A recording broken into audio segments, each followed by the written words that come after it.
Weekend का वार हो चुका है, तो वीकेंड के बारे में क्या क्या हुआ था उसके हम हाईलाइट डिस्कस करेंगे और अपना ओपिनियन भी देंगे। तो आप बताना क्या था क्या नहीं था। तो बेसिकली यहाँ पे नगमा और आवेश को एक वेकअप कॉल दिया गया था। मुझे लग ही रहा था कि फर्स्ट वीक में ये ज़रूर होगा, बिकॉज नगमा और आवेश जो है वो पूरी तरीके से गायब हुए थे। उनसे ज़्यादा तो उनकी प्रॉपर्टीज़ दिख रही थी एपिसोड्स में। और रहा सवाल, फिर एक टास्क करवाया गया था जिसमें ऑफकोर्स नीलम को एक सॉफ्ट टारगेट होने की वजह से उसको ही पॉइंट आउट किया गया था। लेकिन आई थिंक वहाँ उस जगह पे नीलम की जगह आवेश या नगमा को भी किया जा सकता था, क्योंकि नीलम एटलीस्ट उसकी बात तो हो रही है, नीलम के बारे में कोई बात तो कर रहा है कि हाँ वो सॉफ्ट टारगेट है। तो टारगेट तो किया जा रहा है। आवेश और नगमा को तो कोई मतलब पूछ ही नहीं रहा है, उनको ये लग ही नहीं रहा है घर वालों को कि आवेश और नगमा नाम के भी दो लोग घर में रहते हैं। तो इतनी बुरी तरीके से गायब हो रखे थे वो पूरे वीक में। एंड ऑफकोर्स पूरे वीक में ही जीशान भाई जो है वो हमारे हिट पर थे, और टास्क के दौरान भी जीशान को ही हिट पर रखा गया, लीडर में रखा गया। और कहीं ना कहीं ये नज़र भी आ रहा है कि अगर लीडरशिप उसके हाथ में आती है तो थोड़ा सा मज़ा आएगा, एंटरटेनमेंट होगा, क्योंकि भसड़ मचने वाली है। तो जीशान में वो एक क्वालिटी हमें नज़र आई थी। और ऑफकोर्स यार जब आवेश थोड़ा सा गायब हो रखा, 40 मिलियन फॉलोवर जब सलमान खान बता रहे हैं कि वो इतना पॉपुलर इंसान है, वो तो है ही, ऑफकोर्स हम भी जानते हैं पर्सनली। तो फिर उसके वजह से सलमान सर ने उसको थोड़ा सा हाईलाइट किया, उसका एक पोल डांस करवाया था जो थोड़ा सा कॉमेडी में गया था, और कहीं ना कहीं वो उस वजह से हाईलाइट हुआ था हफ्ते के थोड़ा सा क्लिप में सही पर हुआ था। तो एटलीस्ट उसके फैंस को ज़रूर मज़ा आया होगा।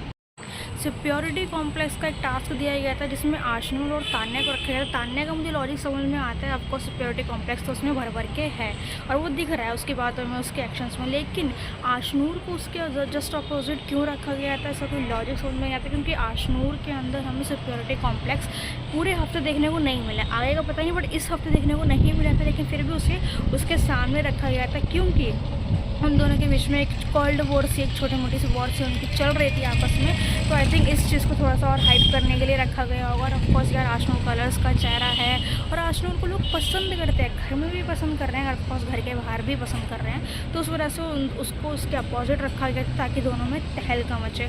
और कहीं ना कहीं एक वाइब आ भी रही है कि जब दोनों में तहलका सही वाला मचेगा तो मज़ा आएगा, क्योंकि तान्या हार मानने वालों में से नहीं है और आशनूर भी कहीं से हार नहीं मान सकती, उसको अभी तक ये समझ में आ रहा है। तो मज़ा आएगा जब दोनों भिड़ेंगे आपस में।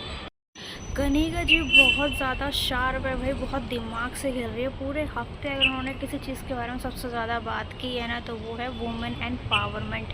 और वीकेंड पर भी उन्होंने वुमेन एम्पावरमेंट के ही बारे में बात की थी। जो टास्क हुआ था तान्या और आशनूर के बीच में, तो वहाँ पर भी उन्होंने ये कहते थे कि दोनों लेडीज़ है तो मैं कैसे सपोर्ट करूँ किसी एक को, क्योंकि मैं तो वुमेन एम्पावरमेंट के सपोर्ट में हूँ। तो बेसिकली वो ये चीज़ बोल बोल के ना बार बार कहीं ना कहीं हाईलाइट होने की कोशिश कर रही है।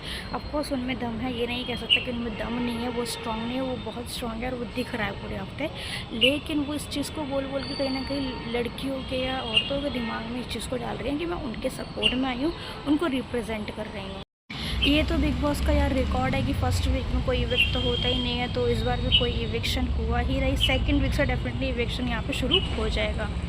फिर से बात करते हैं हम कनिका जी की। यार कनिका जी, तान्या, कुछ ऐसे किरदार है ना जो पूरे हफ्ते छा रहे थे, तो वीकेंड पे आकर भी वो लोग छाए हैं। तो यहाँ पे बेसिकली एक छोटा सा एक मस्ती वाला टास्क होता है जहाँ पे मतलब टाइगर की बागी का फोर्थ पार्ट के लिए वो लोग आए हुए होते हैं, और उसमें अभिषेक से ये पूछा जाता है कि तुम लड़की को क्यों नहीं छोड़ो, कुछ ऐसा सवाल होता है। तो वहाँ पर अभिषेक का ये रिप्लाई होता है कि हम लड़की को इसलिए नहीं छोड़ते, अगर हम उसका हाथ पकड़ लें तो इसलिए नहीं छोड़ते क्योंकि हमारी मूँछों का सवाल होता है। तो वो उसने फ़न वे में कहा या जैसे भी कहा, लेकिन वो चीज़ एक्सेप्टेबल बिल्कुल भी नहीं थी कि मतलब जस्ट बिकॉज आप एक लड़की को सिर्फ और सिर्फ इसलिए नहीं छोड़ोगे क्योंकि आपकी मूँछों का, आपकी मर्दानगी का सवाल है। वो वहाँ पे वो वाला एक ऐड हो रहा था, मतलब आपके जो फीलिंग्स हैं या उसकी फीलिंग्स है वो थोड़ी सी साइड हो रही थी, वो मूँछों का सवाल ज़्यादा आ रहा था।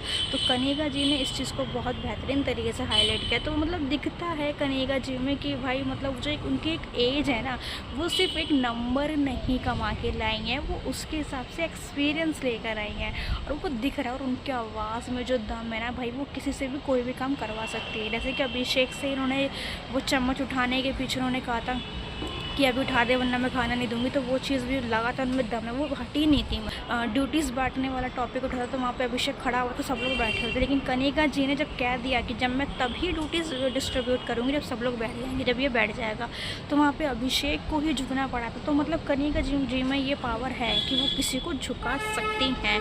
तो ऐसा बंदा तो ऑफकोर्स यार धमाका ही देने वाला है।